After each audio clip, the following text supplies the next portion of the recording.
하나님 말씀은 열왕기상 12장 12절에서 24절까지입니다.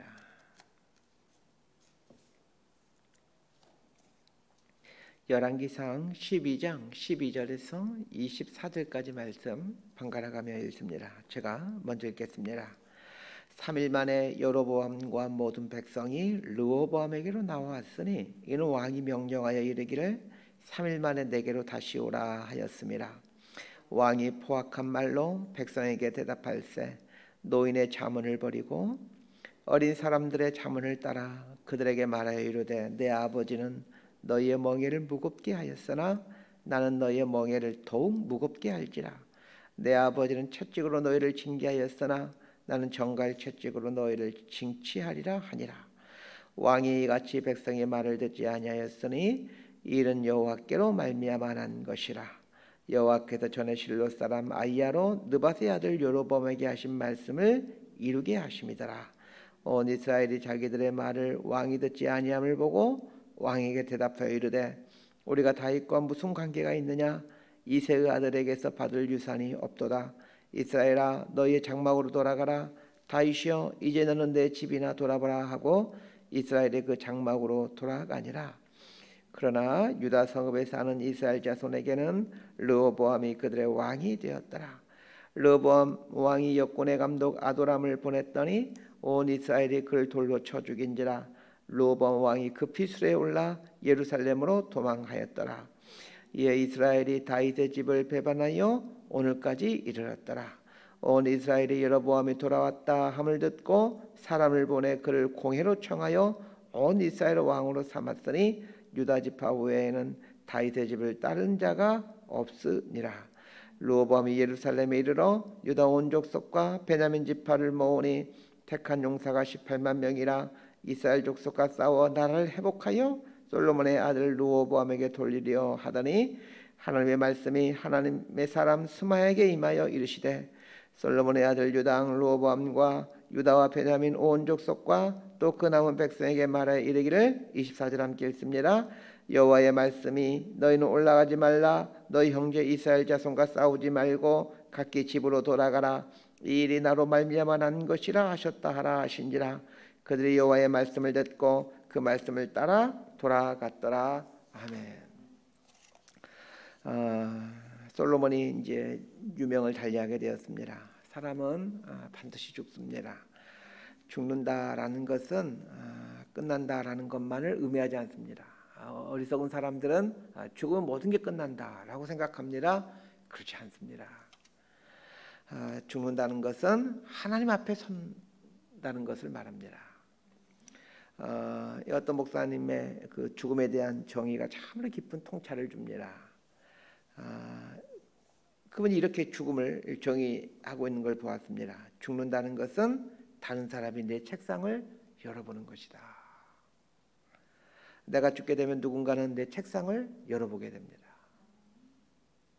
그리고 책상 안에 있는 걸 통해서 나라는 사람의 인생을 평가하게 될 것입니다. 책상 안에는 숨기고 싶은 각종 서류들이나 내가 중요하다고 생각하는 것들이 있습니다. 솔로몬이 죽어갈 때 그의 인생 책상 안에는 뭐가 있었겠습니까? 혹 보물들이 책상 안에 있었다면 솔로몬이 보물을 눈에 두고 인생을 살아왔다라는 것을 말해줍니다. 솔로몬이 죽고 그 아들 르호보암이 이어서 왕이 됩니다. 르호보암은 예루살렘의 북쪽 지역인 세겜으로 가서 북쪽에 있는 지파들로부터 충성을 다짐받고 싶었습니다. 그래서 왕이 되자마자 세겜으로 가서 그 북쪽 지역 백성들을 만납니다. 북쪽 지파 백성들이 르호보암 왕에게 요구하는 것은 그 부역과 세금이 너무 중하기 때문에 감면해 달라라는 것이었습니다. 솔로몬 시대에 많은 공사들이 있었죠. 많은 성을 건축하고 그러다 보니까 많은 세금이 무거워질 수밖에 없었고 백성들은 그 부역에 동원될 수밖에 없었습니다. 이렇게 지나친 부역과 많은 세금으로 이스라엘 백성들이 극심한 고통을 겪고 있었던 것이죠. 그래서 백성들이 이제 부역과 세금을 감해달라고 요구하는 겁니다. 백성들의 요구에 르호보암은 3일 뒤에 다시 오라고 명령하고는 3일 동안 고민을 합니다. 그리고는 이제 솔로몬 때부터 있었던 나이가 많은 신하들의 의견을 들어보기도 하고, 또 이제 막 정치를 하게 된 소장파 젊은 사람들의 또 의견을 들어보기도 합니다. 그러자 나이 든 사람들은 이렇게 말합니다. 왕께서 백성을 섬기는 자가 되십시오. 그러면 그들이 영원히 왕의 종이 되어 섬길 겁니다. 반면에 젊은 신하들이 이렇게 말합니다. 백성은 무지하기 때문에 그들을 강하게 다스려야 됩니다. 백성들은 풀어주면 풀어줄수록 거역하게 되어 있습니다. 아예 거역하지 못하도록 부역과 세금을 더 무겁게 해야 됩니다. 이렇게 조언합니다. 르호보암은 지혜로운 노인들의 말을 듣지 않고 욕망에 따라 살아가는 이 젊은 사람들의 말을 따르게 됩니다. 노인이 되면 고집도 세어지지만 또 대체적으로 지혜롭게 되기도 합니다. 아프리카의 어떤 마을에 전해지는 격언이 있습니다. 이런 격언입니다. 노인이 죽는 걸 가리켜서 이렇게 표현합니다. 마을에 도서관 하나가 사라졌다. 노인 한 명이 얼마나 많은 그 지혜를 갖고 있는지를 표현해 주는 그런 격언이죠. 나이가 들면 대체적으로 지혜롭게 되는 이유는 수많은 시행착오를 거치며 삶으로 지혜를 체득했기 때문입니다. 지혜를 얻게 되면 아래를 볼 줄 알게 됩니다. 사람은 늘 위를 보고 살아갑니다. 어떻게 하면 더 높아질 수 있을까? 어떻게 하면 더 많아질 수 있을까? 어떻게 하면 더 유명해질 수 있을까? 늘 이걸 꿈꾸며 살아가죠. 그래서 젊었을 때는 늘 위를 보고 살아가게 되어 있습니다. 그러나 삶을 통해서 깊은 지혜를 얻게 되면 아래에 눈을 두고 사는 법들을 배워가게 됩니다. 하나님의 눈은 늘 아래를 향해 있습니다. 그러기에 그분은 당신의 독생자를 내어줄 수가 있었습니다. 젊은 신하들은 늘 위를 보고 자신의 출세를 생각하는 사람들이었기에 르호보암의 귀에 듣기에 그 좋은 말을 할 수밖에 없었습니다. 바른 이야기는 귀를 열어주지만 좋은 이야기는 귀를 어둡게 합니다. 성경 말씀이 왜 지혜로운 말씀입니까? 성경에는 좋은 이야기만 있지 않기 때문입니다. 성경은 바른 이야기이기 때문에 지혜로운 말씀입니다. 대다수의 지도자들은 좋은 말만 듣고 싶어 합니다. 그러나 지도자는 비난받을 각오를 하고 이 지도자의 직무를 감당해야 됩니다. 대통령은 국민으로부터 비난받을 각오를 하고 대통령 선거에 나서야 됩니다. 대통령이 되겠다는 사람은 나는 평생 비난받을 각오를 감수하고 대통령 선거에 나서야 됩니다. 이 말은 백성들이 비난할 수밖에 없게끔 정치를 하라 그런 뜻이 아닙니다. 대통령이 아무리 사신 성인으로 탁월한 해안으로 일을 처리해도 누군가로부터는 어떤 백성으로부터는 비난을 받을 수밖에 없습니다.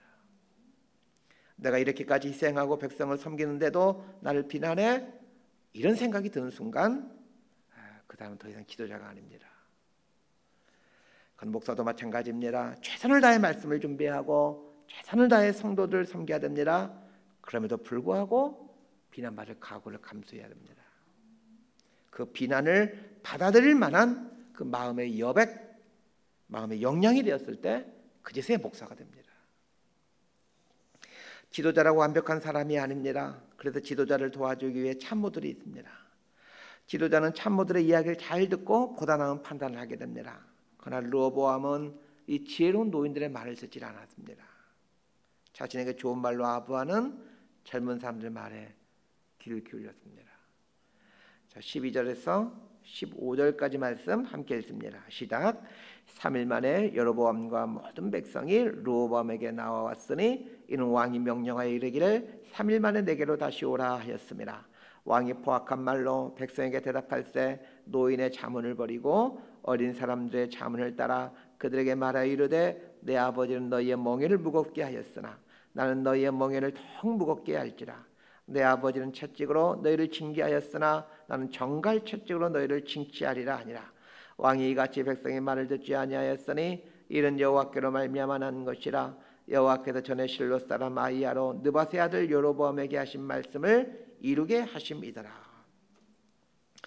부역과 세금을 감면해달라는 백성들의 요구에 대해 포악한 말로 대꾸합니다. 섬기는 자세로 백성들 앞에 섰다라면 그들의 소리에 귀를 기울였을 겁니다. 그러나 르호보암은 백성들 위에 군림해서 다스려야 된다라는 생각을 하고 있었기에 백성들이 등을 돌리게 된 겁니다. 참 재밌는 표현이 나옵니다. 15절에 보면 왕이 같이 백성의 말을 듣지 아니하였으니 이런 말이 나옵니다. 르호보암에게 부족했던 것이 이 백성들의 말을 듣지 아니하는 것, 즉 백성들과의 소통이 부족했습니다. 많은 사람들이 생각하기를 왕은 백성을 다스리는 사람이지 백성들의 말을 듣는 사람은 아니다라고 생각을 합니다. 그러나 왕은 백성의 말을 들을 때야 비로소 백성을 다스릴 수 있게 됩니다. 듣는다라는 말은 섬기려는 마음을 전제로 합니다. 섬기려는 마음이 있을 때 들을 수 있게 되고 그제서 들려지게 됩니다. 반대로 섬기려는 마음이 없으면 듣지 못하게 되고 듣지 못하게 되면 다스릴 수 없습니다. 이 평범한 진리를 르호보암은 알지 못했던 겁니다. 우리 15절 다시 한번 읽어보도록 합니다. 시작. 왕이 이같이 백성들의 말을 듣지 아니하였으니 이 일은 여호와께로서 말미암아 난 것이라. 여호와께서 전에 실로 사람 아히야로 느밧의 아들 여로보암에게 하신 말씀을 이루게 하심이더라. 이 구절을 보면 마치 하나님께서 르호보암 왕의 마음을 주장해서 백성들의 말을 듣지 않게 하셨다. 그래서 나라가 나누어지게 되었다. 이런 것처럼 보여집니다. 열왕기서나 역대상하를 보게 되면 이런 내용들, 이런 표현들이 종종 나옵니다. 이 일은 여호와께로 말미암았느니라. 뭐 이런 표현들이 자주 나옵니다. 이런 표현은 르호보암은 백성을 잘 다스리려고 했는데 하나님께서 르호보암에게 악한 마음을 주어서 나라를 분열시켰다. 이런 오해를 할 소지가 있습니다. 그러나 그런 의미가 아닙니다. 르호보암이 백성들의 말을 듣지 않아 민심이 르호보암 앞에서 떠나서 나라가 분열되도록 하는 것을 내버려 두셨다라는 뜻입니다. 이 일은 여호와께로 말미암아 난 것이라. 이 말은 하나님이 이스라엘이 분열되도록 허락하셨다라는 말입니다. 하나님이 일부러 분열되도록 조장했다 이런 뜻이 아니라 민심이 떠나 분열이 될 상황이 되었는데 그렇게 되도록 내버려 두셨다라는 뜻입니다. 왕이 잘 다스리지 못해도 하나님께서 은혜를 주시면 백성들이 순종하고 나라가 분열하지 않을 수 있습니다. 그러기에 하나님의 은혜가 필요한 겁니다. 하나님께서 르호보암에게 은혜를 베풀지 않게 되므로 르호보암이 잘못된 통치를 하게 되자 백성들의 왕을 떠나버리게 됩니다. 자, 16절과 17절 말씀 함께 읽습니다. 시작. 온 이스라엘이 자기들의 말을 왕이 듣지 아니함을 보고 왕에게 대답하여 이르되 우리가 다윗과 무슨 관계가 있느냐. 이새의 아들에게서 받을 유산이 없도다. 이스라엘아 너희의 장막으로 돌아가라. 다윗이여 이제는 내 집이나 돌아보라 하고 이스라엘이 그 장막으로 돌아가니라. 그러나 유다 성읍들에 사는 이스라엘 자손에게는 르호보암이 그들의 왕이 되었더라. 결국 이스라엘이 북이스라엘과 남유다로 분열되게 됩니다. 르호보암이 백성들의 소리에 귀를 기울이지 않는 순간 하나님은 10지파를 여로보암에게 맡기십니다. 분열은 어떤 모양이든지 좋은 것은 아닙니다. 르호보암은 이스라엘이 분열할 때 자신의 모습을 돌아봐야만 했습니다. 하나님 앞에서 바르게 왕 노릇을 하고 있는지를 돌아봐야만 했습니다. 그러나 르호보암은 끝까지 정신 차리지 못했습니다. 분열의 책임을 백성들이 무지해서 그런 것이다라며 백성들에게로 이 분열의 책임을 돌립니다. 참 어리석은 왕이죠. 18절에서 20절까지 말씀 함께 읽습니다. 시작. 르호보암 왕이 역군의 감독 아도람을 보냈더니 온 이스라엘이 그를 돌로 쳐 죽인지라. 르호보암 왕이 급히 수레에 올라 예루살렘으로 도망하였더라. 이에 이스라엘이 다윗의 집을 배반하여 오늘까지 이르렀더라. 온 이스라엘이 여로보암이 돌아왔다 함을 듣고 사람을 보내 그를 공회로 청하여 온 이스라엘의 왕으로 삼았으니 유다 지파 외에는 다윗의 집을 따르는 자가 없으리라. 더 많은 부역과 더 많은 세금을 걷기 위해 그 감독자인 아도람을 보냅니다. 그러자 이스라엘 북이스라엘 예루살렘 북쪽에 있는 백성들이 그를 돌로 쳐 죽입니다. 백성들이 폭발한 겁니다. 자신의 욕망을 이루기 위해 행했던 모든 시도의 결국이 이것입니다. 왜 우리가 하나님 앞에 겸손히 엎드려야 됩니까? 하나님의 방식으로 결정하고 하나님의 방식으로 일을 하면 결과가 좋고 아름답습니다. 그러나 인간적인 지혜로 행하면 언젠가는 들통이 나고 결국 폭발을 하게 됩니다.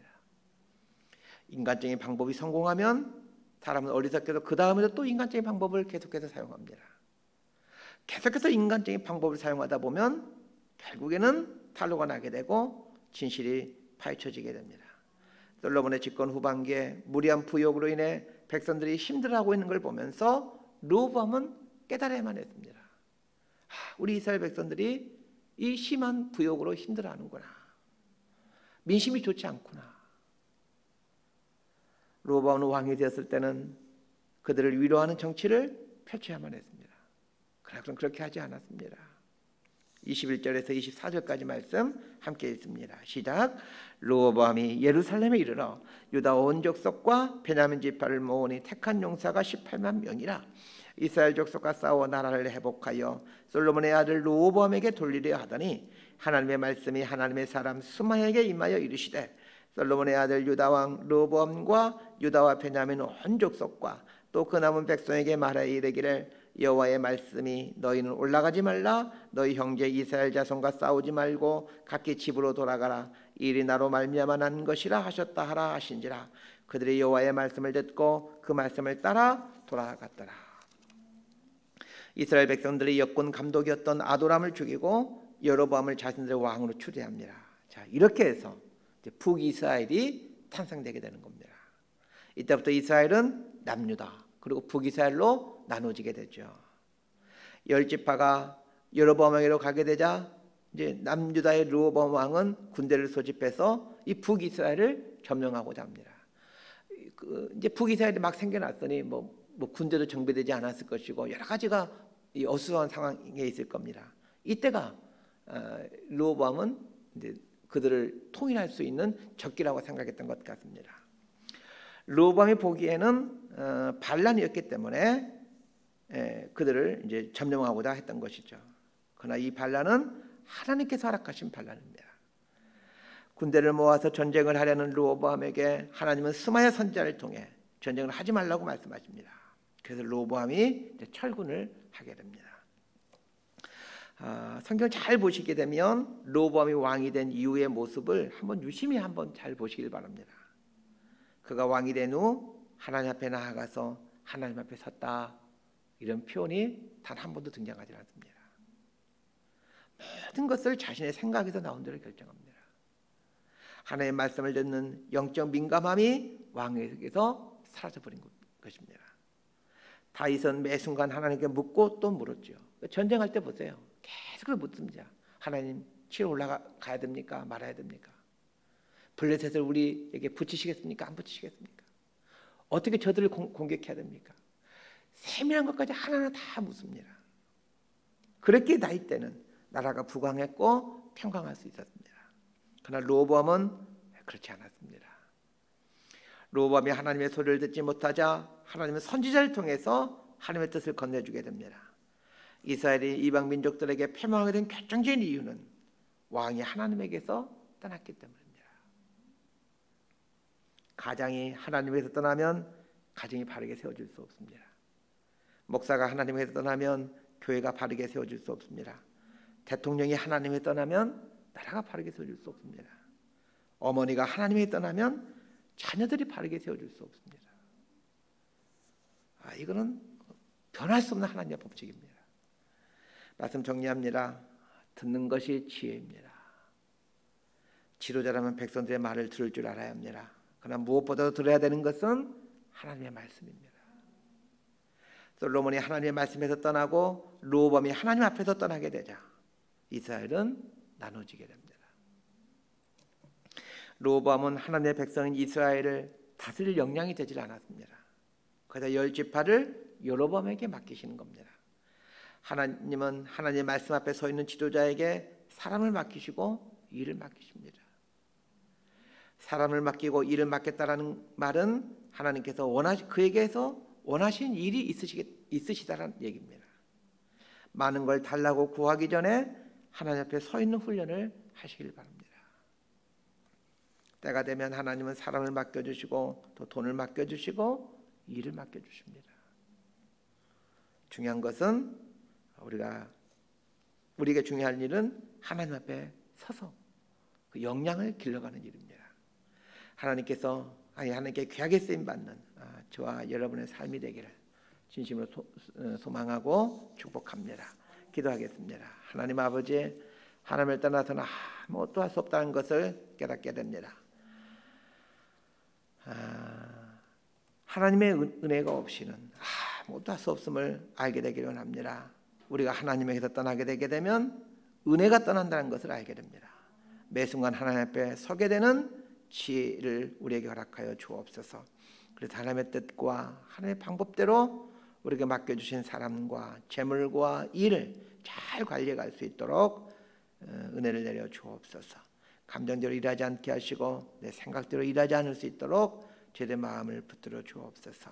하나님 앞에 서서 하나님의 지혜를 구해가는 이런 그리스도인 되게 하여 주옵소서. 예수님 이름으로 기도드리옵나이다.